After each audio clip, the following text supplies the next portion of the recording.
Varovati luč vere, ne dopustiti, da bi jo pokrili. To je bila spodbuda papeža Frančiška med homilijo, ko je 19. septembra maševal v kapeli doma Svete Marte.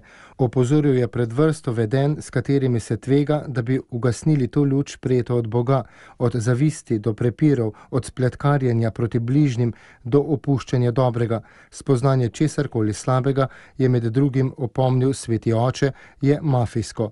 Dopustiti, da se luč vere pokaže, omogočiti, da sveti pred ljudmi, varovati jo pomeni varovati nekaj, kar nam je bilo podarjeno, in sicer na dan krsta, v prvih stoletjih cerkve in v nekaterih vzhodnih cerkvah. Tudi še danes je krst imenovan razsvetljenje. To papeževo premišljevanje se tako nanašalo na evangeljski odlomek, ki nam pripoveduje o svetilki.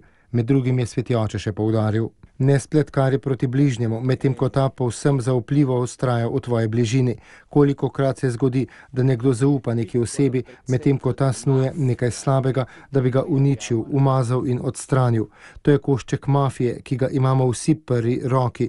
Nekdo, ki se okoristi zaupanjem bližnjega, da bi zasnoval nekaj slabega, je mafijec. Izkoristiti zaupanje drugega je mafija in to tudi to luč pokrije, tebe pa naredi mračnega, saj je vsaka mafija temačna. Sveti oče je pridigo sklenil z besedami: naj nam sveti duh, ki smo ga vsi prejeli v krstu, pomaga, da ne bi padli v te grde navade, ki pokrivajo luč, in naj nam pomaga, da bi to luč, katero smo prejeli zastonjsko, vodili naprej, to božjo luč, ki naredi toliko dobrega.